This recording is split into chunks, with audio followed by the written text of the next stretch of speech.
तो हेलो दोस्तों, फिर से आपका स्वागत है हमारे YouTube channel SK learning point में।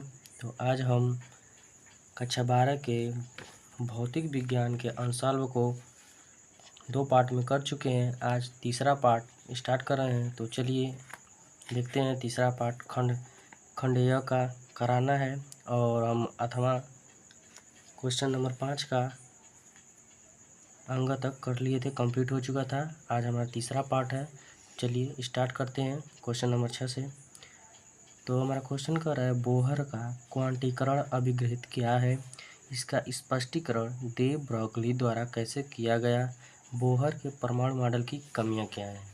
चलिए इसको हम आपको बताते हैं। तो हमारा 6वां नंबर क्वेश्चन का आंसर है, परमाणु में इलेक्ट्रॉन नाभिक के चारों ओर अस्थायी वृत्ताकार कक्षा में क्या करते हैं? चक्कर लगाते हैं। इस समय नाभिक के आवेश चिड़ई इफेक्ट होता है तथा इलेक्ट्रॉन को अपनी कक्षा में घुमाने के लिए आवश्यक अभिकेंद्र बल प्रदान करता है। और कूलाम बल उस पर क्या होता है? एक कूलाम बल का होता है, लगता है, आरोपित होता है। क्योंकि हम लोग जानते हैं कि कक्षा में क्या होते हैं? इलेक्ट्रॉन चक्कर लगाते हैं और जिस पे कहते हैं जेड इफेक्ट जो होता है उसको क्या करता है? घुमाने के लिए उसमें आवश्यक अभिकेंद्र बल लगाता है। वहाँ पे कूलाम बल आर दूरी पर भी क्या होता है? लगता है। ठीक है, तो हमारे यहाँ पे अभिकेंद्र बल और यहाँ पे क्या हो रहा है? कूलाम बल, यहाँ जेड इफेक्ट और एक इलेक्ट्रॉन और आर दूरी पर जो क्या है? हमारा आर दूरी पर है, हमारा आर दूरी पे है। यहाँ पे जेड इफेक्ट है, यहाँ पे इलेक्ट्रॉन हम क्या कर रहे हैं? गति कर रहे हैं। ठीक, तो यहाँ पे क्या हो रहा है? कूलाम नियम लागू हो रहा है। तो यहाँ पे देखिए हम इसको आर से आर ख़त्म हो गया है। यहाँ पे एम बी स्क्वायर बराबर जेड ई 4 पाई, इसको हम इस प्रकार का कर सकते हैं, लिख सकते हैं। ठीक है, तो इसमें हमारा दूसरा है उसी में का है, इलेक्ट्रॉन केवल उन्हीं कक्षाओं में क्या करते हैं? घूम सकते हैं जिन कक्षाओं के लिए इलेक्ट्रॉन का क्या होता है? कोणीय संवेग h/2 पाई का पूर्ण गुणज हो। इस प्रतिबंध को क्वांटम प्रतिबंध कहते हैं। तो इस प्रक्रिया का कहते हैं? क्वांटम प्रतिबंध कहते हैं। जिसका क्या है? ये हमारा मॉडल है, सूत्र है, MBR बराबर N या N है। यहाँ पे N बराबर क्या होता है? 1 2 3 मान रखा जाता है जाके h/2 पाई, जहाँ h क्या है? हमारा प्लांक नियतांक है। जो प्लांक नियतांक का मान क्या होता है? 6.6 गुणे 10⁻⁻34 जूल सेकेंड होता है। ठीक, और इसी में हमारा अगला इसी में पूछा है कि दे ब्रॉगली द्वारा कैसे स्पष्ट किया जाता है, या दे ब्रॉगली कैसे किया है, यानी स्पष्टीकरण कैसे दे ब्रॉगली द्वारा किया गया। ठीक,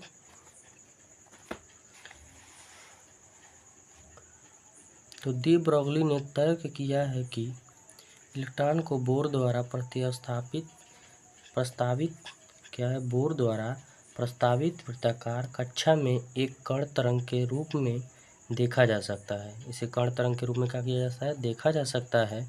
डोरी में गमन करती तरंगों के सदृश कण तरंग भी अनुनादी अवस्थाओं में क्या होते हैं? अप्रगामी तरंगे उत्पन्न कर सकती हैं। अप्रगामी क्या होते हैं? तरंगे उत्पन्न कर सकती हैं। इसी में हमारा है तीसरा नंबर, उसी में पूछा है क्या? बोहर के परमाणु मॉडल की कमियां। इसकी क्या कहते हैं? कमियां भी हमें बताना है। तो कमियां हमारा क्या क्या है? आइए देखते हैं कमियां क्या क्या हैं। कमियां क्या है? वर्णक्रम की सूक्ष्म संरचनाओं को बोर मॉडल से समझाया नहीं जा सकता है। इसे क्या कहता है? क्या किया जा नहीं जा सकता है? बोर मॉडल द्वारा समझाया नहीं जा सकता है। जीवन व स्टार्च प्रभाव की व्याख्या भी नहीं की जा सकती। इसे कक्षाओं में इलेक्ट्रॉन का विवरण भी नहीं समझाया जा सकता है। तो ये हमारा क्वेश्चन 6 नंबर का पहला क्या हुआ? कंप्लीट हुआ। अब अगला देखते हैं। तो हमारा अगला क्वेश्चन है अथवा का, निरपेक्ष ताप T पर किसी कण की ऊर्जा KBT कोटि की है जो 27 डिग्री सेल्सियस पर ऊष्मीय न्यूट्रॉन के तरंगदैर्घ्य की गणना कीजिए। इसी तरंगदैर्घ्य के फोटॉन की ऊर्जा ज्ञात कीजिए, जहाँ KB बोल्ट्जमान नियतांक है। क्या KB हमारा क्या है? बोल्ट्जमान नियतांक है। तो हमारे क्वेश्चन में जो दिया है पहले उसे लिख लेते हैं। 6 का अथवा है, जो दिया है क्या दिया है? दिया है हमारा किसी कण की ऊर्जा E बराबर kT। और इसी में हमारा दिया है T, दिया है ताप, जो यहाँ T दिया है 27 डिग्री, यहाँ T हमारा दिया है 27 डिग्री सेंटीग्रेड।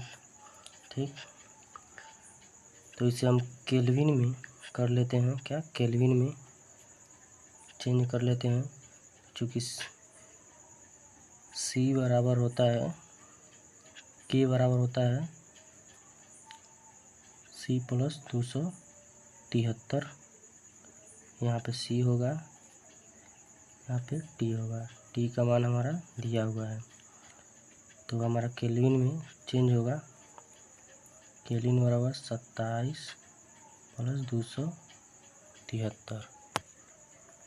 यहाँ पे हमारा C रहेगा, C का मान क्या दिया है, हमारा दिया है केल्विन में बदलना है, तो हमारे यहाँ पे K बराबर हो जाएगा 300 डिग्री सेंटीग्रेड। ठीक, यहाँ पे इतना हो गया। ठीक, हमारा टी हमारा क्या होगा, ताप प्राप्त हो गया, टी है केल्विन में, टी हमारा प्राप्त हो गया। ठीक, चूँकि हमें इसमें क्या करना है, इसमें हमें ज्ञात करना क्या, तरंगदैर्घ्य की गणना क्या ज्ञात करना, उसमें न्यूट्रॉन के तरंगदैर्घ्य की गणना ज्ञात करना है, क्या हमें लैम्डा का मान ज्ञात करना है। ठीक, तो चूँकि लैम्डा बराबर, यहाँ पे देखिए हमारा पहला बहुविकल्पी में ही क्या है, उसका क्या है, सूत्र हमारा दिया हुआ है। तो इस प्रकार हम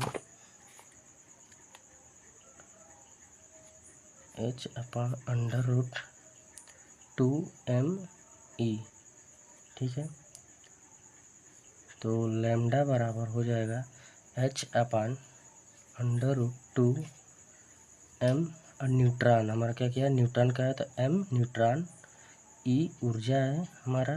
ठीक, तो लैम्डा बराबर h/√2mn, और हमारा E हमारा जो का है KT। देखिए यहाँ पे हम क्या, यहाँ पे हमारा E बराबर KT प्रश्न के माध्यम से, तो हमारा हो जाएगा KT।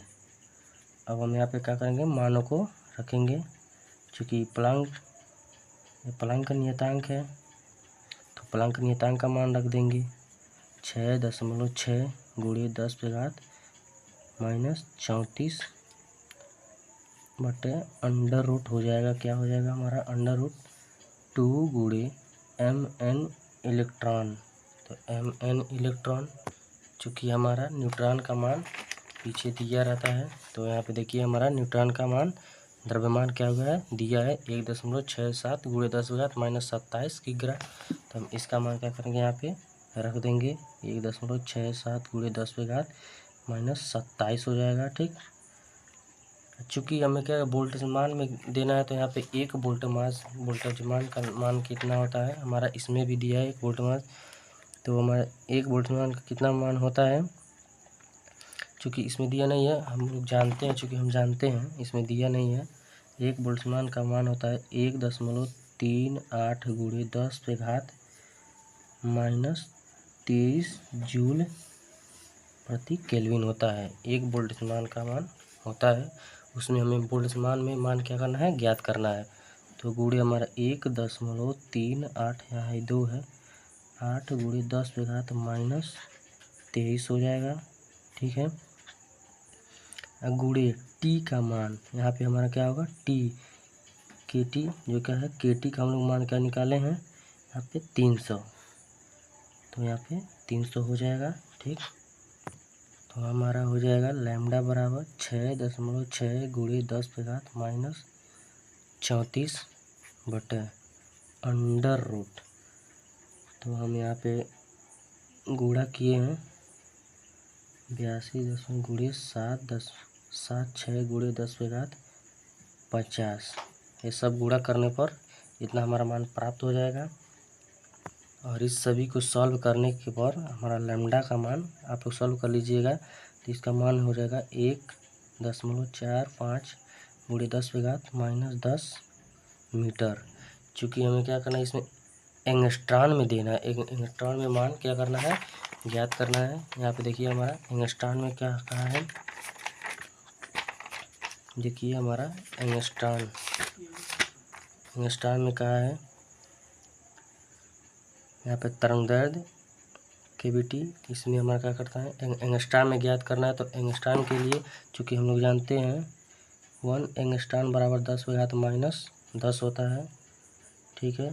तो इसका मान हो जाएगा, इसे गुणा करने पर 1.45 एंगस्ट्रॉन हमारा लैम्ब्डा का मान हो जाएगा, ठीक है। और उसके बाद फोटान की ऊर्जा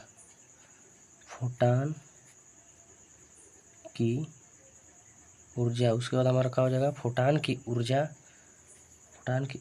E बराबर होता है hc/λ। तो E बराबर हो जाएगा क्या, हमारा हो जाएगा 6.6 × 10⁻⁻34 जो हमारा प्लैंक नियतांक × 3 × 10⁸ हमारा प्रकाश की चाल है, अपन लैम्ब्डा का मान हमें क्या यहाँ पे ज्ञात किया है यहाँ पे, ठीक है। तो लैम्ब्डा का मान हम यहाँ पर रख देंगे 1.45, ठीक है। यहाँ पे 1.45 गुणे यहाँ पे लैम्ब्डा पूरा एंगस्ट्रॉन के साथ यहाँ पे ए वाला रखा जाएगा × 10⁻⁻10। अब इसको सॉल्व करने के बाद हमारा मान यहाँ प्राप्त हो जाएगा 1.4 × 10⁻⁻15 जूल। हमें जूल में ज्ञात करना है, क्योंकि ऊर्जा का मात्रा क्या होता है, जूल होता है। तो हमारा यहाँ पे आंसर कितना प्राप्त हुआ है, 1.4 × 10⁻⁻15 जूल। हमारा इसका आंसर यहाँ पे क्या हुआ है, प्राप्त हो गया है। हम क्या किए हैं, मान यहाँ पे ज्ञात कर फोटान की ऊर्जा का है, फोटान की ऊर्जा का क्या है ज्ञात हो गया है, ई बराबर हमारा फोटान की ऊर्जा यहाँ पे प्राप्त हो गया है। तो हमारा अगला क्वेश्चन है 7 नंबर, यौगिक यानी संयुक्त सूक्ष्मदर्शी में प्रतिबिंब का बनना किरण आरेख बनाकर समझाइए, इसके लिए आवर्धन क्षमता के सूत्र की स्थापना कीजिए। तो चलिए हम लोग इस आवर्धन क्षमता के सूत्र का क्या करते हैं, स्थापना करते हैं। तो हम क्या करते हैं, इसका किरण आरेख द्वारा क्या करते हैं स्थापित। पहले इसमें पूछा है, देखिए हमारा सूक्ष्मदर्शी में प्रतिबिंब का बनना है। तो सूक्ष्मदर्शी किसे कहते हैं, सूक्ष्मदर्शी संयुक्त ऐसा यंत्र होता है, यानी अर्थात प्रकाशिक यंत्र होता है जो समीप स्थित सूक्ष्म वस्तु का बड़ा प्रतिबिंब क्या होता है बनाता है। इस प्रतिबिंब के द्वारा आँख पर बड़ा दर्शन कोण का होता है बनता है, जिसकी सहायता से वस्तु का अंतिम प्रतिबिंब बड़ा दिखाई देता है। तो चलिए हम इसको किरण आरेख द्वारा दिखाते हैं। तो ये हमारा किरण आरेख है जो क्या किए बना के लाए हैं, जिससे क्या हमारा वीडियो लंबा ना हो के और समय हमारा का हो बचत हो। तो यहाँ हमारा देखिए किरण आरेख हमारा यहाँ पे हमारा क्या है, ए बी क्या है हमारा वस्तु है, हमारा कहा है यहाँ पे ए बी हमारा वस्तु है, यह हमारा अभिदृश्यक लेंस है, ठीक है। यहाँ पे हमारा अभिदृश्यक लेंस है जो 0 है, ओ इसे ओ लिखते हैं, यहाँ पे ओ लिखते हैं, ठीक। यहाँ से इसकी दूरी, वस्तु की दूरी u0 है अभिदृश्यक लेंस। अब उसके पश्चात हमारा नेत्रिका लेंस, जो नेत्र की देखिए यहाँ पे हमारा आँख बना हुआ है, सेम इसी तरह हमें क्या करना है परीक्षा में बनाना है, तभी हमें क्या होगा 5 नंबर मिलेगा। तो यहाँ पे हमारा क्या है नेत्र है, तो नेत्र के पास नेत्रिका है, ये हमारा नेत्रिका हो गया। और इसका यहाँ से दूरी नेत्र अभिदृश्यक लेंस और नेत्रिका लेंस के बीच की दूरी हो गया VO, ठीक।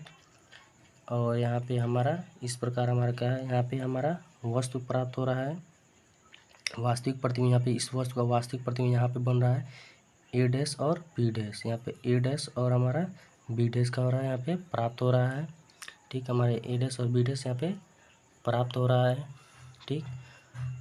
अब उसके पश्चात यहाँ पे हमारा क्या हो रहा है अंतिम प्रतिबिंब A" और B" यहाँ पे क्या हो रहा है प्राप्त हो रहा है। इसके माध्यम से यह हमारा वस्तु का काम करेगा, इसके लिए नेत्रिका के लिए यह वस्तु का काम करेगा, यह इसका वस्तु है, जिससे यहाँ पे हमारा प्रारंभिक प्रतिबिंब प्राप्त हुआ है। जो इसका यहाँ पे हमारा क्या है, पहले नेत्र अभिदृश्यक लेंस का U0 प्रतिबिंब को हम की स्थिति को U से कर दिखाते हैं, तो यहाँ पे U0 हो गया, यहाँ पे हमारा इसका हो गया ये V0। इस प्रतिबिंब के लिए जो हमारा क्या है वास्तविक प्रतिबिंब यहाँ पर प्राप्त हो रहा है। अब यह वास्तविक प्रतिबिंब इसके लिए वस्तु का काम करता है, जिससे हमारा अंतिम प्रतिबिंब यहाँ पे ए डैश और बी डैश प्राप्त हो गया है।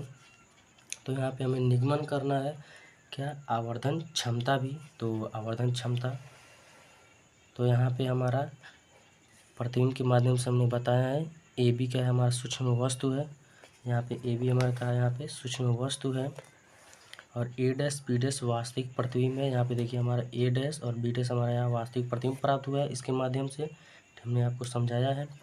ए डबल डैश और बी डबल डैश क्या है, यहाँ पे अंतिम प्रतिबिंब आवाज़। आप कुछ भी यहाँ पे आप मान सकते हैं, कोई भी लेटर मान सकते हैं यहाँ पे, ठीक है। और ए बी जो हमारा है U0 वस्तु की स्थिति है, और ओ बी डैश VO है जो वस्तु की प्रतिबिंब की दूरी है।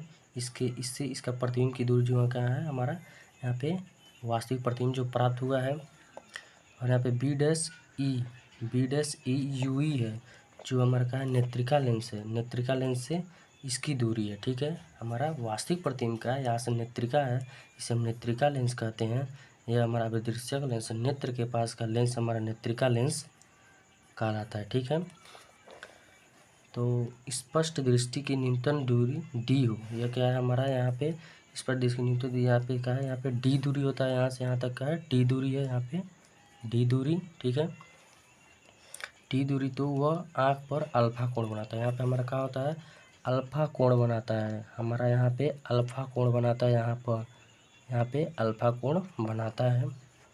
तो आवर्धन क्षमता बराबर हमारा हो जाएगा, क्या हो जाएगा, आवर्धन क्षमता बराबर अंतिम प्रतिबिंब के द्वारा आँख पर बना दर्शन कोण वस्तु के द्वारा, तथा जो अब क्या करेंगे यहाँ पे हम बटा लगा देंगे, और वस्तु के द्वारा आँख पर बना दर्शन कोण जब वस्तु स्पष्ट दृष्टि की न्यूनतम दूरी D पर हो और सीधा का और देखा जा सके। तो हमारा यम बराबर आवर्धन क्षमता को यम से प्रदर्शित करते हैं, तो यम बराबर B बटे अल्फा। अल्फा हमारा यहाँ पे देखिए, यहाँ पे अल्फा कोण हमारे यहाँ पे बना, आँख पर बना दर्शन कोण अल्फा कोण बना है, और नेत्र लेंस के द्वारा हमारे इसके माध्यम से देखिए अभिदृश्यक से हमारा अल्फा कोण बना है, और यहाँ पे हमारा नेत्रिका लेंस के माध्यम से हमारा बीटा कोण बना हुआ है, ठीक है। तो यहाँ पे इसका हम क्या करेंगे, टैन बीटा और टैन अल्फा का मान ज्ञात करेंगे। तो टैन बीटा और टैन अल्फा का मान ज्ञात करेंगे। तो यहाँ पे टैन बीटा और टैन अल्फा का मान ज्ञात करना था। चूँकि टैन बीटा है तो ए डैश और बी डैश हमारा है पहले के माध्यम से अपदृश्यक लेंस के माध्यम से हमारा वास्तविक प्रतिबिंब यहाँ प्राप्त हुआ है, और B dash E dash tan alpha bar चूँकि होता है लंब बटे क्या होता है, लंब बटे आधार होता है। तो लंब बटे आधार के माध्यम से हमारा यहाँ पे नेत्रिका, आप वो वीडियो को पीछे करिएगा और वहाँ पे जो हम चित्र बनाए उसके माध्यम से यहाँ पे मिला लीजिएगा, जो एकदम स्पष्ट है। यहाँ पे ए डैश और बी डैश वास्तविक प्रतिबिंब, बी डैश ई डैश देखिए हमने आपको यहाँ पे कहा है बताया है, बी डैश ए डैश देखिए ए डैश और बी डैश हमारा वास्तविक प्रतिबिंब है, ठीक है। यहाँ पे बी डैश ई, यहाँ पे B dash E, B dash E minus U है, ठीक है। तो और ए बी और बी आप लोग मिलाते चलिए, तो ए डैश और बी अपान बी डैश ई और बी, ये ऊपर हमारा चला जाएगा, यहाँ से हमारा क्या होगा ऊपर चला जाएगा। तो यहाँ पे कहा ऊपर जाने पर क्या होता है, पलट जाता है। तो यहाँ पे A dash B dash upon A B into B E upon B dash E. तो यम बराबर हमारा ए डैश ए बी है, ठीक है। ए बी हमारा ये क्या है, प्रतिबिंब है, सूक्ष्म वस्तु का प्रतिबिंब है, माइनस D बी ई हमारा देखिए बी यहाँ पे क्या है हमारा दूरी है, बी ई हमारा क्या है यहाँ पे देखिए बी और ई अभिदृश्यक लेंस, और यहाँ पे क्या है हमारा नेत्रिका लेंस के बीच की दूरी D है। तो बी ई हमारा क्या है, D है जो दूरी है एक लेंस से दूसरे लेंस के बीच की दूरी है, ठीक है।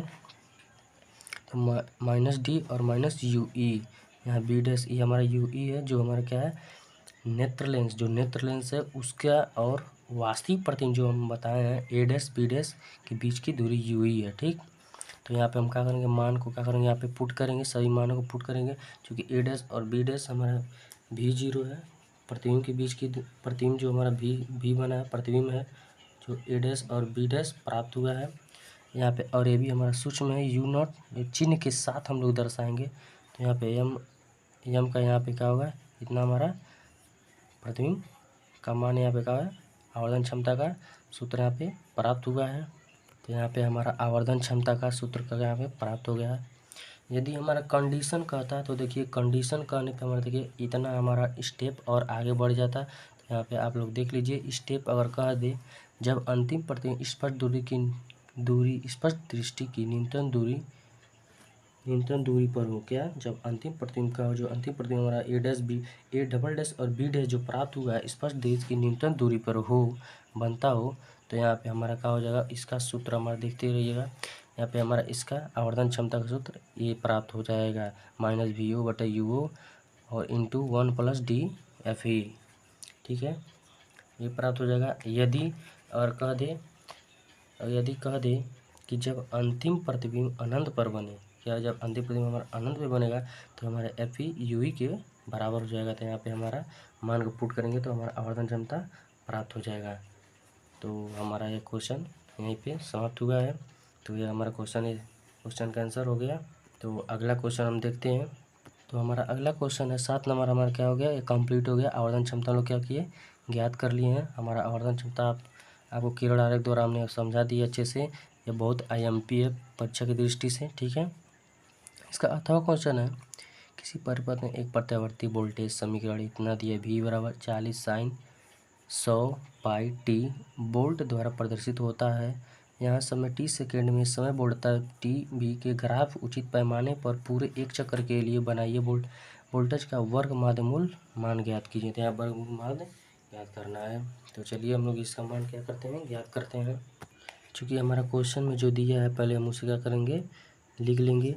तो यदि दिया है, इसमें क्या दिया है, किसी परिपथ में एक प्रत्यावर्ती वोल्टेज समीकरण हमारा दिया है। तो यहाँ पे हम क्या करेंगे, लिख लेंगे वोल्टेज समीकरण। तो यहाँ पे हम क्या करेंगे, लिख देंगे दिया है। यहाँ पे हल लिखने के बाद क्या करेंगे, लिखेंगे क्या है, दिया है। क्या दिया है, दिया है हमारा यहाँ पे देखिए, यहाँ पे दिया हुआ कितना दिया है, V बराबर 40 sin 100 पाई टी। यहाँ पे क्या हुआ है, हमारा प्रत्यावर्ती दिया हुआ है। चूँकि हम लोग जानते हैं क्या, प्रत्यावर्ती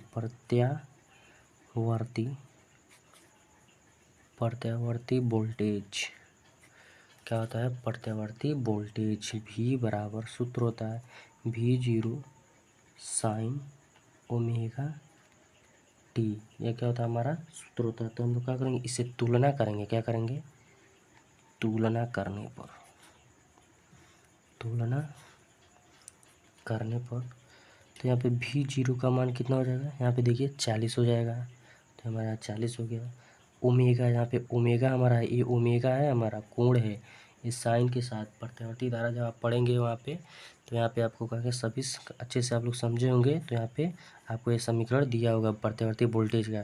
तो W बराबर हमारा क्या हो जाएगा, 100 पाई हो जाएगा। देखिए यहाँ पे 100 पाई हो जाएगा।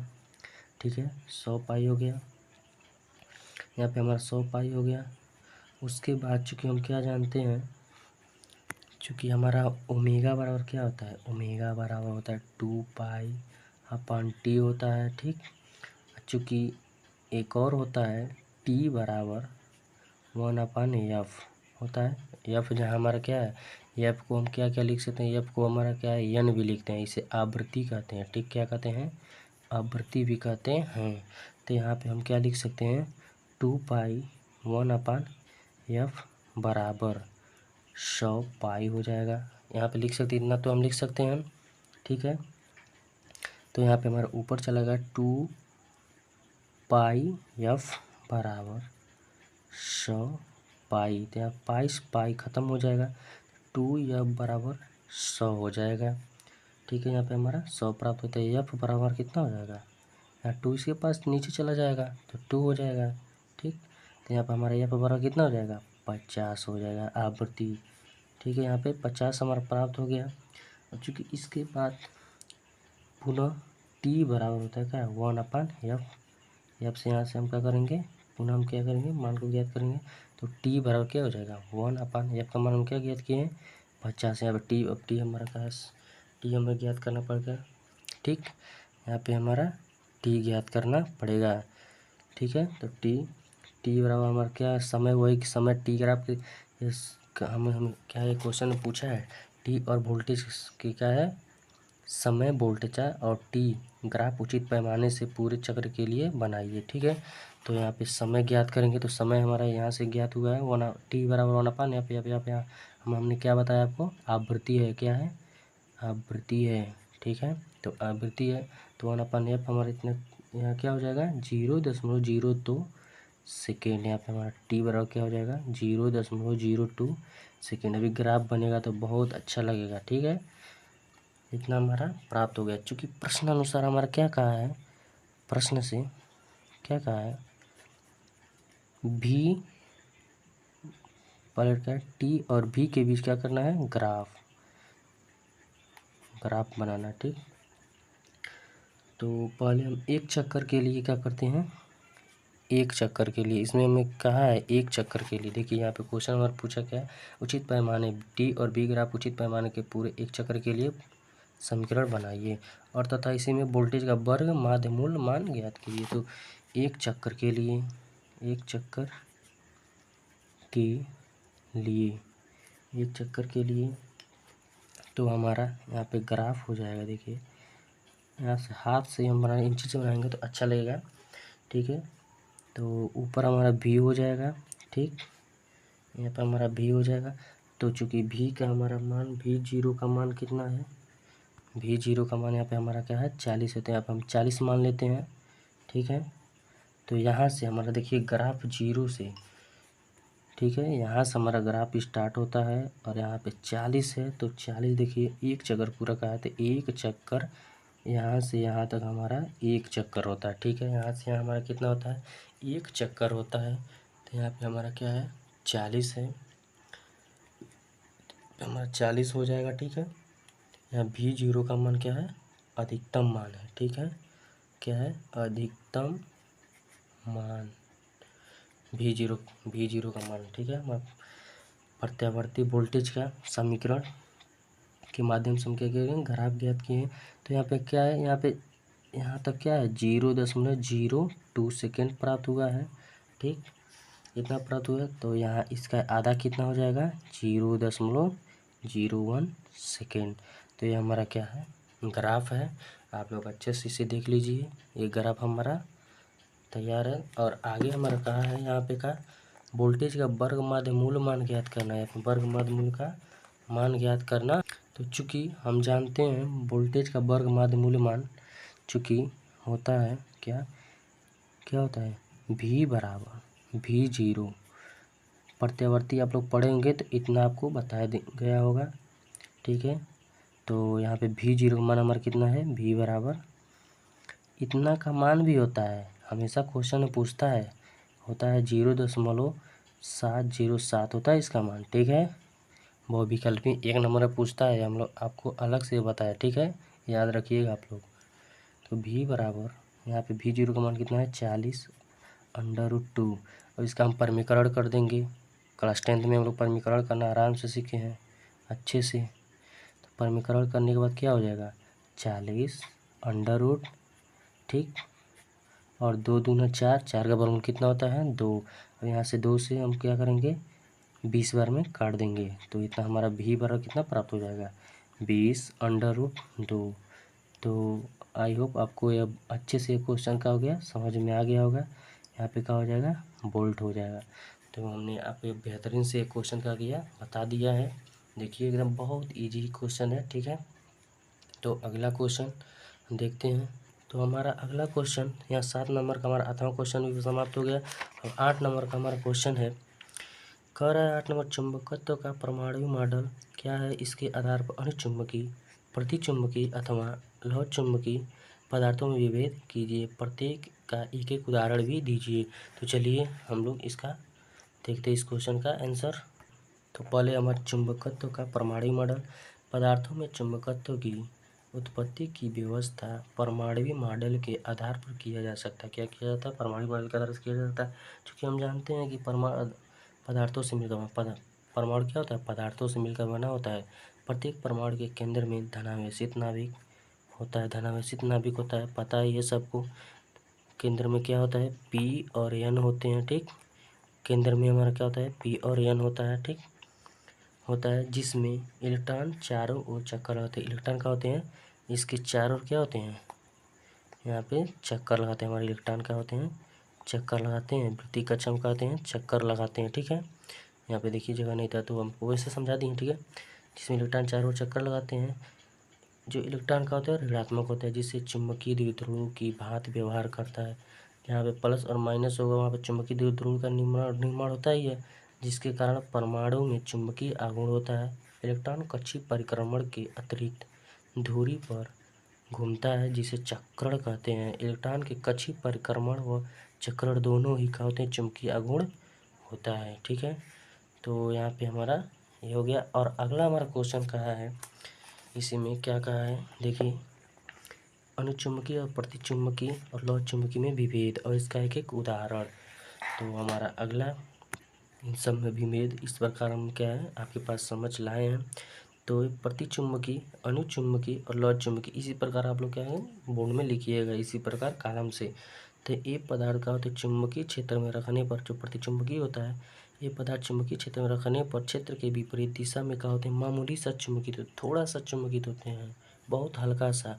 अनुचुंबकीय ये पदार्थ चुंबकीय क्षेत्र में रखने पर क्षेत्र के ही दिशा है, यह क्या है, ही दिशा है, क्या है, क्षेत्र के ही दिशा में क्या होते हैं, मामूली से कहते हैं चुंबकित। मामूली सा, ये भी क्या होता है, मामूली से थोड़ा सा होता है, सेम होते हैं, चुंबकित होते हैं। यहाँ पे लौह चुंबकीय, यहाँ पे क्या है हमारा लौह चुंबकीय क्षेत्र में रखने पर क्षेत्र की ही दिशा में क्या होते हैं, प्रबल रूप से, क्या है लौह चुंबकीय क्या होते हैं, प्रबल रूप से क्या होते हैं, चुंबकित होते हैं।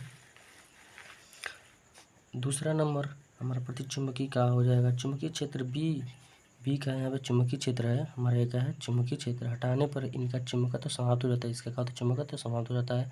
इसमें क्या होता है हमारा अनुचुंबकीय में दूसरा नंबर है बी को हटा देने पर क्या होता है, बी हमारे यहाँ चुंबकीय क्षेत्र हटा लेने पर चुंबकन समाप्त हो जाता है। इसमें क्या होता है, अनुचुंबकीय में समाप्त हो जाता है। चुंबकीय क्षेत्र हटा दिया जाता है तो चुंबकन गुण क्या होता है, समाप्त हो जाता है। यहाँ पे चुंबकीय क्षेत्र हटा लेने पर क्या होता है, इनका चुंबकन समाप्त नहीं होता। इसका क्या होता है, चुंबकन नहीं समाप्त होता है, लौह चुंबकीय है। इसका क्या होता है, चुंबकीय क्षेत्र हटाने पर भी इसका गुण समाप्त नहीं होता है। यह ताप पर निर्भर नहीं करता है, क्या है, यह ताप पर निर्भर नहीं करता है। यह ताप के व्युत्क्रमानुपाती होता है, यह ताप के व्युत्क्रमानुपाती होता है। अनुचुंबकीय का होता है व्युत्क्रमानुपाती होता है। ठीक है, यह ताप पर निर्भर करता है। ताप बढ़ाने पर क्यूरी ताप जब ये चैप्टर आप लोग पढ़ेंगे इसमें क्यूरी ताप भी है, जो हमारा क्या है सिलेबस में है। ताप से ऊपर अनुचुंबकीय हो जाता है। ठीक है, क्यूरी ताप से ऊपर अनुचुंबकीय हो जाता है। और इसमें हमारा चौथा नंबर, ये पदार्थ ठोस द्रव गैस तीनों में होता है, ठोस द्रव गैस तीनों में होता है। और यहाँ पे हमारा अनुचुंबकीय में ए भी ठोस द्रव गैस के रूप में होते हैं। ए भी क्या होता है, ठोस द्रव गैस के रूप में, तीनों के रूप में होते हैं। लौह चुंबकीय ये पदार्थ केवल क्रिस्टलीय ठोस के रूप में होते हैं, क्रिस्टलीय ठोस के रूप में होते हैं जो हमारा लौह चुंबकीय। और इसमें हमारा एक एक उदाहरण पूछा था, तो यहाँ पे देखिए हम दो दो तीन तीन उदाहरण भी लेकर आए हैं। NaCl हो जाएगा, H2O हो जाएगा और HG यहाँ पे पारा हो जाएगा, वह वायु भी हो जाएगा। ठीक है, इसका उदाहरण O2 हो जाएगा, निकिल हो जाएगा और जिंक हो जाएगा। इनके विलयन क्या है, इनके विलयन यहाँ पे फेरस हो जाएगा, यहाँ पे हमारा निकिल हो जाएगा, यहाँ पे कोबाल्ट हो जाएगा। ठीक है, फेरस और आयरन एक ही होता है। ठीक है, तो हमारा क्या हुआ, 8 नंबर का क्वेश्चन कंप्लीट हुआ। अब इसका हमारा 8वां नंबर का क्वेश्चन क्या होते हैं देखते हैं। देखिए हमारा क्वेश्चन पूछा है, एक प्रकाश किरण प्रिज्म n बराबर √3 में गुजरने पर न्यूनतम विचलित होती है। यदि इस किरण के लिए अपवर्तन कोण का दोगुना हो तो प्रिज्म कोण तथा अपवर्तन कोण क्या होंगे। तो चलिए हम इस क्वेश्चन को क्या करते हैं, सॉल्व करते हैं। तो आप लोग एक एक स्टेप को अच्छे से ध्यान से देखिएगा। सर्वप्रथम हमारे क्वेश्चन में क्या दिया है, दिया एक प्रकाश किरण n क्या है, अपवर्तनांक √3 में गुजरने पर √ क्या है दिया है, तो जो पहले दिया वो हम क्या करते हैं लिख लेते हैं। ठीक है, यहाँ पे हम क्या करते हैं लिख लेते हैं। तो चूँकि हम क्या करते हैं लिख लेते हैं, यहाँ पे दिया है, हल करके यहाँ पे लिख लेते हैं, क्या है दिया है, कहाँ दिया है, यहाँ पे देखते हैं n बराबर √3 दिया हुआ है हमारे क्वेश्चन पेपर में। और यहाँ पे कहा है, देखिए यहाँ पे क्वेश्चन में हमारा बोला है यदि किरण के लिए आपतन कोण अपवर्तन कोण का दोगुना, आपतन कोण, चूंकि हम लोग आपतन कोण को किससे प्रदर्शित करते हैं, आपतन कोण किससे प्रदर्शित करते हैं, आई।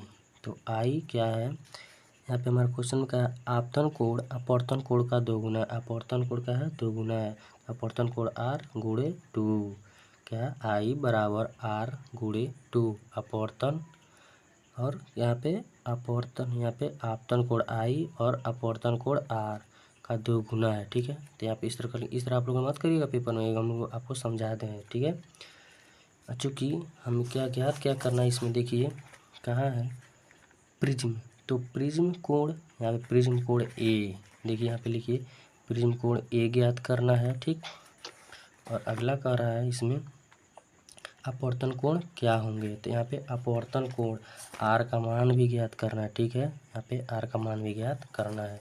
चलिए स्टार्ट करते हैं इसका सॉल्यूशन। ठीक, चूँकि हम जानते हैं, क्या करते हैं हम जानते हैं, ठीक है, जानते हैं, क्या जानते हैं, आर बराबर ए बाई 2। जब हम लोग अपवर्तनांक का क्या करते हैं डेरिवेशन देखते हैं तो उसमें ए हमारा आता है ए बाई 2, तो चूँकि हम लोग जानते हैं, ठीक है, तो यहाँ से हमारा क्या हो जाएगा ए बराबर क्या हो जाएगा 2 आर, यहाँ से हमारा ए बराबर क्या हो जाएगा 2 आर हो जाएगा, तो 2 आर हो जाएगा, तो यहाँ पे 2 आर हो गया। ठीक है, ए बराबर क्या हो गया 2 आर, तो यहाँ पे देखिए यहाँ पे हमारा क्या है आई बराबर क्या है 2 आर, तो यहाँ पे ए और आई क्या हो जाएंगे आपस में क्या हो जाएंगे ए बराबर आई होगा कि नहीं, इस प्रकार हम कह सकते हैं कि नहीं ए बराबर आई। ठीक हो गया, तो अगला आगे हमारा, चूँकि हम जानते हैं स्नेल नियम सबको पता है क्लास 10th से, स्नेल नियम, स्नेल नियम से एन बराबर साइन आई बटे साइन आर, हम स्नेल नियम का नाम क्या कहते हैं, स्नेल नियम जानते हैं, एन बराबर साइन आई बटे साइन आर, यह क्या है आपतन कोण और अपवर्तन कोण। ठीक, तो यहाँ पे एन बराबर हो जाएगा साइन आई का मान कितना है, यहाँ पर साइन आई का मान कितना है, देखिए यहाँ पे साइन आई का मान कितना है बताइए, देखिए यहाँ पे साइन आई कितना है ए के बराबर था, तो साइन आई के स्थान पर ए और साइन आर कितना है ए बाई 2 है, यहाँ पे देखिए साइन ए बाई 2 है, यहाँ पे देखिए, ठीक है, ए बाई 2 हो गया। चूँकि हम एक सूत्र जानते हैं मैथ में, आप लोग पढ़े होंगे, साइन 2a का फार्मूला क्या है, साइन 2a का फार्मूला क्या होता है, कमेंट करिएगा आप लोग, साइन 2a का फार्मूला क्या होता है। ठीक है, 2 साइन ए, लो हम बता दीजिए, साइन 2a इंटू काश ए होता है कि नहीं, तो इस प्रकार देखिए यहाँ पे साइन 2a का फार्मूला इतना होगा। ठीक, तो यहाँ पे क्या है साइन 2a का फार्मूला क्या है, साइन 2a तो 2 साइन ए काश ए, तो यहाँ पे 2 एंगल 2 है तो इतना हुआ है 2a काश ए। ठीक, एंगल आगे आ गया तो यहाँ पे क्या होगा, यहाँ पे क्या होगा एन बराबर 2 साइन, देखिए यहाँ पे एंगल आधा हुआ कि नहीं, इसका आधा हुआ कि नहीं, तो यहाँ पे इसका भी क्या हो जाएगा आधा हो जाएगा ए बाई 2 और काश ए बाई 2। ठीक है, तो आप लोग देखिएगा एक बार वीडियो पीछे करके समझना है तो वीडियो को और से पीछे करिएगा। तो ठीक है, अपान साइन ए बाई 2, हम इसको क्या करें कटने के लिए यहाँ पे हम इसका प्रयोग किए हैं, तो यहाँ पे देखिए इस सूत्र का प्रयोग किया, तो ए से क्या हो गया कट गया था, एन बराबर 2 इंटू काश ए बाई 2, आप लोग कहेंगे ए कट जाएगा, नहीं ये काश के साथ है, एंगल है। ठीक है, ऐसा नहीं हो सकता है। ठीक है, तो चूँकि हमारा क्वेश्चन में एन का मान दिया हुआ है, देखिए यहाँ पे एन का मान हमारा क्या है √3 दिया हुआ है, तो यहाँ पे √3 बराबर 2 काश ए बाई 2, चूँकि कितने अंश का मान √3 होता है, चूँकि हम जानते हैं, क्या जानते हैं, काश 30 अंश का मान कितना होता है √3/2 होता है कि नहीं, √3/2 होता है। ठीक, काश 30 में 2 होता है तो इसको क्या करेंगे, इधर हम क्या करेंगे कि नहीं, यहाँ पे हम क्या करेंगे, इसको इधर कर देंगे तो हमारा √3/2 यहाँ प्राप्त हो जाएगा और कास a/2। तो देखिए कास 30 समय यहाँ पे क्या होगा, प्राप्त हो जाएगा, जिससे कास कास क्या हो जाएगा, खत्म हो जाएगा। इस प्रकार हमें यहाँ करना है, सोचना है बहुत ध्यान से यहाँ पे, ठीक है। तो यहाँ पे क्या हो जाएगा, कास 30 और कास a/2, यहाँ पे हमारा एंगल है। तो आप लोग जानते हैं मैथ में पढ़ेंगे, दूसरा चैप्टर प्रतिलोम त्रिकोणमिति। इस पर हमारा क्या होता है, ये हमारा क्या है, समाप्त हो गया। तो 30 बराबर a/2। तो यहाँ पर हमारे a का मान, प्रिज्म कोण का मान कितना प्राप्त हो गया, 60°। यहाँ पे हमारा कितना प्राप्त हो गया, 60°। देखिए हमारा यहाँ पर हमारा 60°। आप लोग आंसर भी देख सकते हैं, यहाँ पे देखिए, यहाँ पे 8 का अथवा का 60° हमारा क्या होगा, प्राप्त होगा। अब आर का मान हमें ज्ञात करना है। देखिए आर का मान हमारा 30 ज्ञात करना है। तो चूंकि हम यहाँ पे देखिए, यहाँ पर क्या है, समीकरण 1, हमारा समीकरण 1 से देख लीजिए। तो यहाँ पे हम क्या करेंगे, समीकरण 1 से r बराबर a/2, क्या है, r बराबर a/2। तो हमारा a का मान, प्रिज्म कोण का मान क्या करेंगे, यहाँ पे देखिए हमारा प्रिज्म कोण प्राप्त हो गया है। तो प्रिज्म कोण का मान यहाँ क्या करेंगे, रख देंगे 60/2। तो यहाँ पे हमारा r हो गया, यहाँ पे r हमारा 30° प्राप्त हो गया। तो यहाँ r बराबर क्या हो गया, 30° हमारा प्राप्त हो गया है। आई होप आपको यह सवाल अच्छे से समझ आया होगा। तो आप लोग एक एक लाइन अगर ना समझ आए तो इस वीडियो को पीछे जरूर करके अवश्य देखिएगा, जिससे आपको एक एक लाइन समझ में आ जाएगा। बहुत ही आसान है। देखिए यहाँ पे एकदम छोटा छोटा क्या हुआ, सूत्र का प्रयोग हुआ है, यहाँ पे स्नेल का नियम प्रयोग हुआ है, यहाँ पे a/2 प्रिज्म कोण का a/2 का प्रयोग हुआ है, ठीक है। तो अगला क्वेश्चन हमारा 9 नंबर है। चलिए 9 नंबर हम देखते हैं। कह रहा है पी टाइप और एन टाइप अर्धचालकों के लक्षणों की तुलना कीजिए। पी एन संधि डायोड और अर्ध तरंग दृष्टिकारी प्रक्रिया को परिपथ आरेख खींचकर समझाइए। तो जल्द ये हमारा सेट आज ख़त्म कर देंगे, ठीक है। और अगला सेट हम लोग क्या करेंगे, इसका सॉल्व करेंगे। तो चलिए इस क्वेश्चन का सॉल्यूशन देखते हैं। तो हमारा देखिए 9 नंबर का क्वेश्चन का आंसर है, पी एन संधि डायोड के उपयोग से अर्ध तरंग दृष्टिकारी, क्या है, ये जो हमारा क्वेश्चन पूछा था। अर्ध तरंग दृष्टिकारी प्रतिवर्ती धारा क्या करता है, दृष्टि धारा में परिवर्तित करता है। क्या करता है, दृष्टि धारा में परिवर्तित कर देता है। और यहाँ पे हमारा देखिए, यहाँ पे हम बनाए हैं परिपथ की बनावट। यहाँ परिपथ की बनावट देखिए, यहाँ क्या है, ये हमारा क्या है, इसे क्या कहते हैं, कमेंट जरूर करिए, इसे क्या कहते हैं। ये क्या है, पी एन संधि है। यही हमारा क्या है, देखिए पी क्षेत्र है, ये एन संधि है। यहाँ पे प्लस होता है, ये माइनस क्षेत्र होता है, ठीक है। तो यहाँ पे हमारा क्या है, ये देखिए ट्रांसफार्म का रूप ट्रांसफार्म है। जब ट्रांसफार्म की प्राथमिक कुंडली पी, यहाँ पे ट्रांसफार्म की पहली कुंडली पी है, कुंडली पी से एक प्रत्यावर्ती धारा स्रोत, प्रत्यावर्ती धारा स्रोत, ये हमारा प्रत्यावर्ती धारा क्या है, स्रोत है। यहाँ पे देखिए हमारा प्रत्यावर्ती धारा स्रोत है, से क्या करती है, जोड़ दिया जाता है।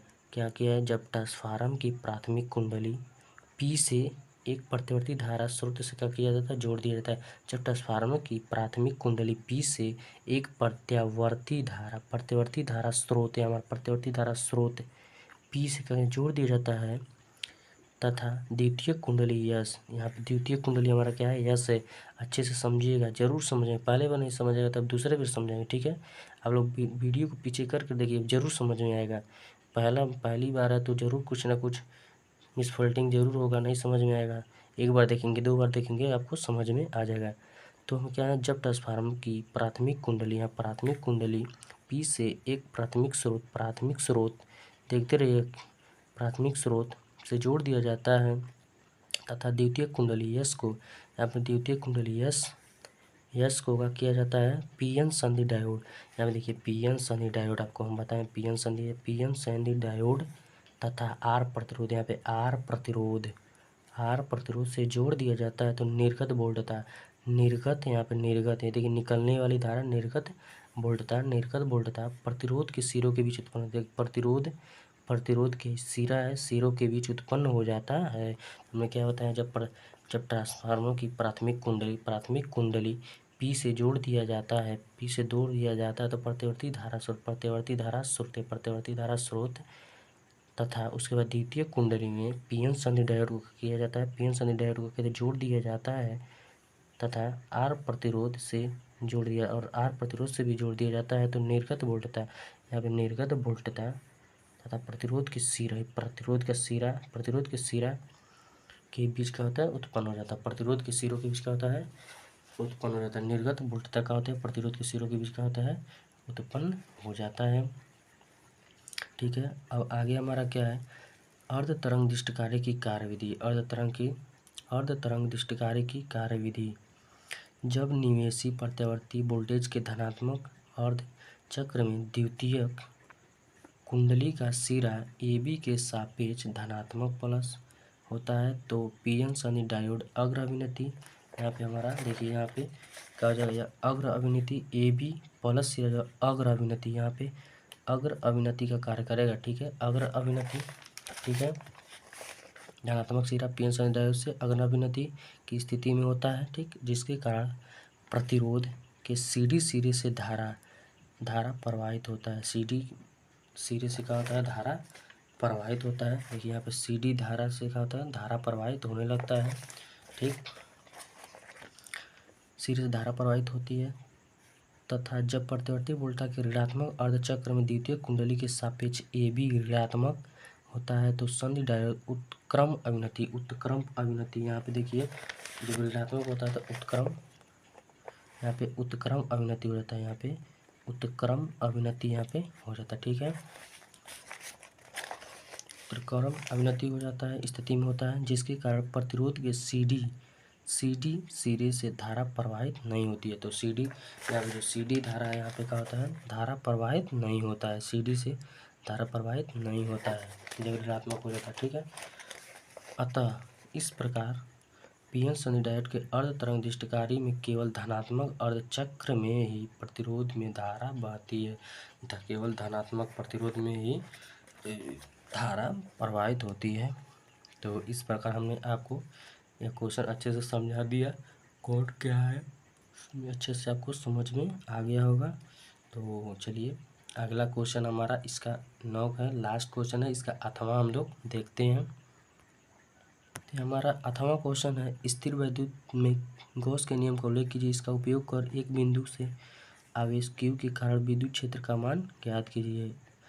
जिसमें देखिए ज्ञात कीजिए, पहला जो एक बिंदु स्रोत से वैद्युत क्षेत्र का मान ज्ञात करना तथा दूसरा स्रोत आवेश Q परीक्षण Q डॉट के बीच कूलाम के नियम का निगमन भी करना है। तो चलिए हम लोग निगमन करते हैं। देखिए हमारा गॉस के नियम के अनुसार किसी बंद काल्पनिक पृष्ठ से होकर गुजरने वाले वैद्युत फ्लक्स आवेश का 1/एप्सिलॉन गुना होता है। देखिए इसमें हम वीडियो लंबा ना हो इसलिए हम लोग क्या किया, आपको ये हम लिख कर लाए हुए हैं। यह हमारा नोट है, अच्छा सा एक बहुत अच्छा नोट है एक बच्चे का। ठीक है, जिसके माध्यम से आपको हम क्या है बता रहे हैं। ठीक है, तो हमारा यहाँ पे गॉस का प्रमेय या गॉस के नियम के अनुसार किसी बंद काल्पनिक पृष्ठ क्या होता है, बंद काल्पनिक पृष्ठ से होकर गुजरने वाले वैद्युत फ्लक्स यानी वैद्युत फ्लक्स फाई समस्त आवेश का 1/एप्सिलॉन गुना होता है। यहाँ एप्सिलॉन का मान 8.85 × 10⁻12 coulomb square upon metre square होता है। अर्थात फाई ई बराबर, इसे हम क्या करते हैं, फाई ई से प्रदर्शित करते हैं। फाई ई बराबर क्यू इन यानी पूरा संपूर्ण आवेश 1/एप्सिलॉन गुना होता है। तो फाई ई बराबर Q/एप्सिलॉन नॉट, ये हमारा का है गॉस का प्रमेय, ये हमारा का है गॉस का प्रमेय है। गॉस का प्रमेय हो गया। और इसी में हमारा क्वेश्चन कहा है, एक बिंदु स्रोत आवेश के कारण वैद्युत क्षेत्र का मान ज्ञात करना है। तो यहाँ पे हम वैद्युत क्षेत्र का मान क्या करते हैं, आपको ज्ञात कराते हैं। ठीक है, तो वैद्युत क्षेत्र का मान क्या करना है, ज्ञात करना है। तो बिंदु आवेश के कारण क्या करना है हमारा, यहाँ पे देखिए, यहाँ पे बिंदु आवेश के कारण एक बिंदु स्रोत Q के कारण वैद्युत क्षेत्र का मान ज्ञात करना है। तो चलिए पहला हमारा है बिंदु आवेश के कारण। ठीक, बिंदु आवेश के कारण नियमन करते हैं। ठीक है, तो मान लेंगे क्या, पहले तो हमारा देखिए यहाँ पे Q से R दूरी पर एक Q नॉट है, Q डैश है, Q नॉट भी मान सकते हैं। तो हम यहाँ पे आपसे R दूरी पर क्या आते हैं, एक क्यू डैश मान लेते हैं। ठीक, यहाँ पे हम क्यू डैश मान लेते हैं। एक आवेश, दूसरा आवेश, पहला आवेश क्यू, दूसरा क्यू डैश। तो हम लोग क्या लिखेंगे यहाँ पे, माना क्यू आवेश, माना क्यू आवेश से आर दूरी पर परीक्षण, हम यहाँ परीक्षण क्यू डैश को माने हैं, क्यू डैश परीक्षण आवेश क्यू डैश है तो परीक्षण आवेश पर लगने वाला क्या हो जाएगा, बल। तो आर दूरी पर यहाँ पे तो हमारा बल लगेगा। तो ये माना क्यू आवेश से आर दूरी पर परीक्षण आवेश क्यू डैश है तो परीक्षण, जो परीक्षण आवेश है, परीक्षण आवेश पर लगने वाला बल, ये बहुत ही आईएमपी है, ये भी निगमन हमारा। तो बल हमारा क्या हो जाएगा, देखिए आर दूरी पर तो हमारे पास यहाँ पे क्या हो जाएगा, कूलाम का नियम लगेगा, कन्फर्म है। तो यहाँ पे कूलाम लगेगा ही, कूलाम के नियम से लिख देंगे यहाँ पे, कूलाम के नियम कूलाम का नियम क्या होता है, F बराबर, यहाँ पे क्या हो रहा है, परीक्षण आवेश पर लगा है बल, तो बल F बराबर हो जाएगा A1/4πε0 Q1 Q2 R square. तो यहाँ पे भी है देखिए Q और Q डैश है। ठीक, इस प्रकार है हमारा। ठीक है, तो यहाँ पे हम Q2 की जगह क्या माने, Q डैश माने हैं। तो यहाँ पे हम क्या लिख सकते हैं, F बराबर 1/4πε0 Q1 और Q डैश अपान R स्क्वायर। ठीक, R स्क्वायर हमारा होगा, तो इसको हम क्या समीकरण नंबर 1 मान लेंगे। ठीक है, तो प्लस क्यू से आर दूरी पर उत्पन्न वैद्युत क्षेत्र, यहाँ पर क्या है, प्लस क्यू से आर दूरी पर उत्पन्न वैद्युत क्षेत्र। ठीक, तो प्लस यहाँ पे क्या लिखेंगे, प्लस क्यू आवेश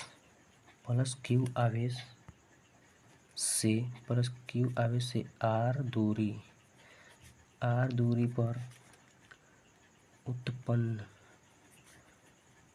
वैद्युत क्षेत्र, क्या लिखेंगे, वैद्युत क्षेत्र की तीव्रता हो जाएगा क्या, ई, तीव्रता। ठीक है, चूँकि सूत्र होता है ई बराबर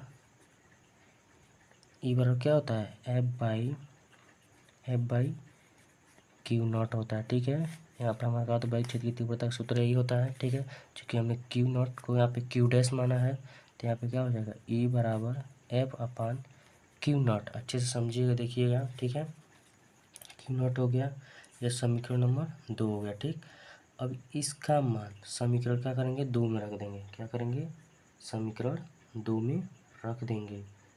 ठीक है, तो समीकरण 2 में रखने पर देखिए यहाँ पे समीकरण 2 देखिए, समीकरण 1 से देखिए और समीकरण 2 को देखिए। तो समीकरण 1 व 2 से, तो समीकरण 1 और 2 से देखिए, एफ का मान हम लोग क्या ज्ञात किए हैं, 1/4πε0 Q1 Q dash R square. तो यहाँ पे आप रख दीजिए, समीकरण 2 में रख दीजिए। समीकरण 1 का मान समीकरण 2 में रखने पर लिख सकते हैं, या लिख सकते हैं समीकरण 1 व 2 से, ई बराबर, एफ का मान हमारा कितना है, 1/4πε0 इंटू, ठीक है, Q1 Q डैश अपान R स्क्वायर, और क्या है यहाँ पर Q डैश। तो Q डैश से ख़त्म।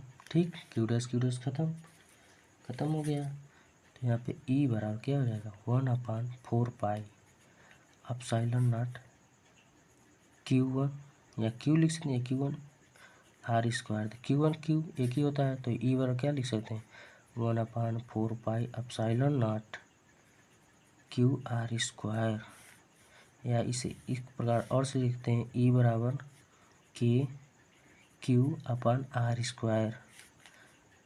यहाँ पे K यही क्या है, नियतांक, यहाँ पे हमारा मान है K का मान, चूँकि हमारा 1/4πε0 का मान कितना होता है, 9 गुणे 10⁻9 होता है। ठीक है, इतना हमारा होता है न्यूटन मीटर स्क्वायर प्रति कूलाम होता है। ठीक है, इसका हमारा मान होता है। तो हम लोग क्या किए हैं, पहला हम लोग क्या किए हैं, ज्ञात कर लिए हैं किसी बिंदु आवेश के कारण वैद्युत क्षेत्र की तीव्रता। यही हमारा लिख देंगे यहाँ पे, यही बिंदु आवेश के कारण वैद्युत क्षेत्र की तीव्रता है। जो क्वेश्चन में दिया रहेगा वही हम क्या करेंगे, नीचे लिख देंगे। ठीक है, यही हमारा क्या हो गया, ये हमारा प्रूफ हो गया। इसमें हमारा दूसरा नंबर का है, स्रोत आवेश Q तथा परीक्षण आवेश Q नॉट के बीच कूलाम के नियम का निगमन करना। कूलाम के नियम का क्या करना है, दूसरा हमारा निगमन। तो चलिए दूसरा नियम हम का निगमन करते हैं। तो हमारा दूसरा नंबर चलते हैं, सॉल्व करते हैं। स्रोत Q और Q नॉट के बीच कूलाम के नियम का निगमन करते हैं। ठीक है, तो चूंकि गॉस का नियम हम लोग जानते हैं। ठीक है, गॉस पर में यहाँ पे देखिए, एक हम क्या करते हैं, एक पृष्ठ लेते हैं। ठीक है, गोलीय पृष्ठ। ठीक, गोलीय पृष्ठ। ठीक, यहाँ पे प्लस Q और प्लस Q नॉट, यहाँ Q नॉट भी पूछा, प्लस Q नॉट के कारण। ठीक है, गॉस प्रमेय के अनुसार। ठीक है,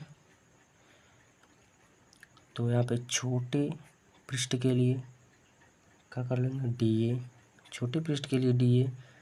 ठीक है, यहाँ पे क्या है, क्षेत्रफल A है, और वैद्युत क्षेत्र की तीव्रता प्लस के कारण प्लस से दूर होता है, वैद्युत क्षेत्र की तीव्रता प्लस के कारण प्लस से दूर, और छोटे क्षेत्रफल का क्षेत्रफल का है dA है। ठीक है, तो सर्वप्रथम क्या हम लिख देंगे, यदि पहले क्वेश्चन जो दिया वो लिख दिया जाता है। ठीक है, तो गॉस प्रमेय के नियम का क्या है, निगमन करना है।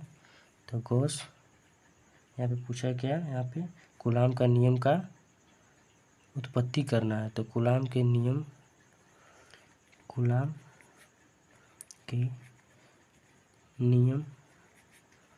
का निगमन।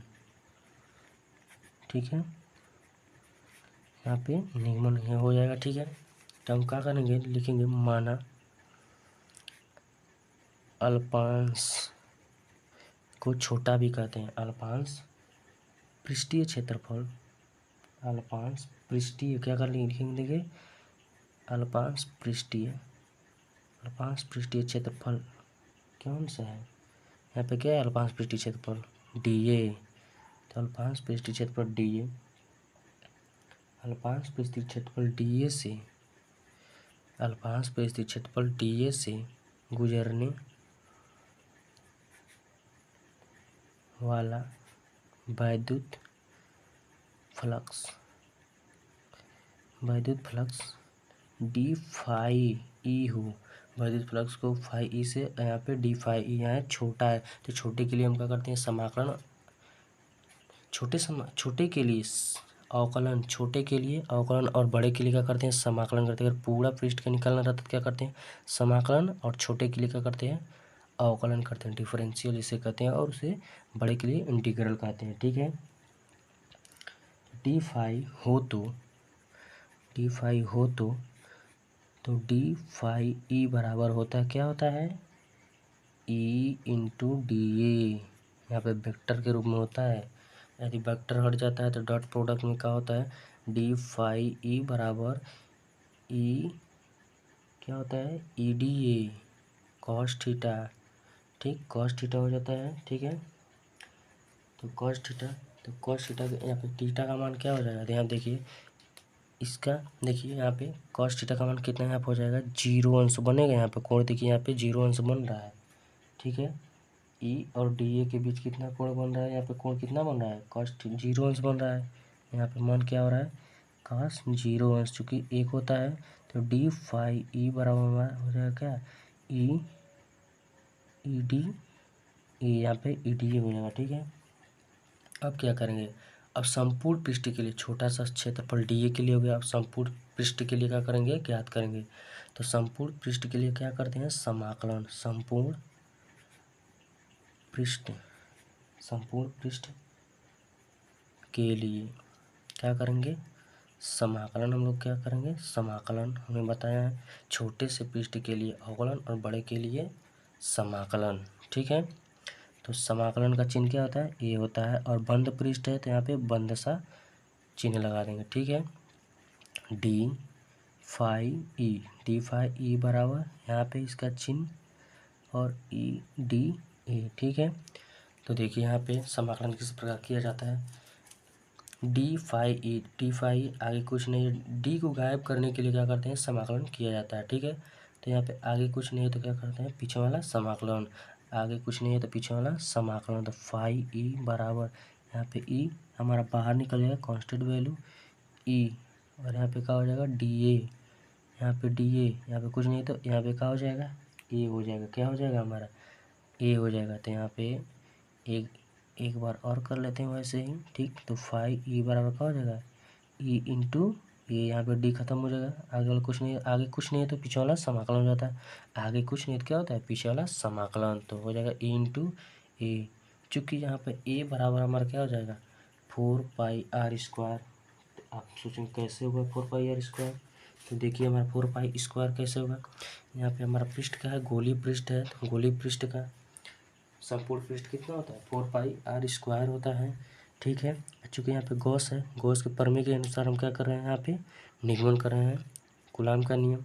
तो गॉस का प्रमेय क्या होता है, गॉस प्रमेय क्या होता है, गॉस प्रमेय क्या होता है, गॉस प्रमेय से, गॉस प्रमेय हमने क्या बताया आपको, फाई ई बराबर क्यू अपान, क्या बताएं, क्यू अपान एप्सिलॉन नॉट गुना होता है। ठीक है, तो यहाँ पे हम मान को क्या करेंगे, रख देंगे क्यू अपान एप्सिलॉन नॉट अपान बराबर, ठीक, क्यू अपान एप्सिलॉन नॉट बराबर यहाँ पे ई इंटू 4πr²,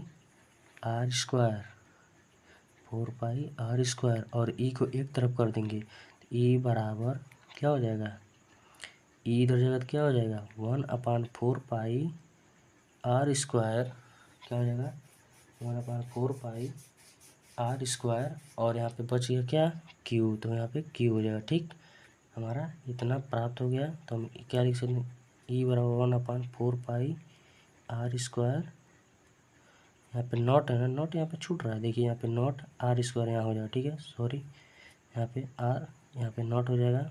ठीक है, सॉरी दोस्तों, थोड़ा छूट गया है, r²। ठीक, यहाँ पे हमारा ये प्राप्त हो गया है।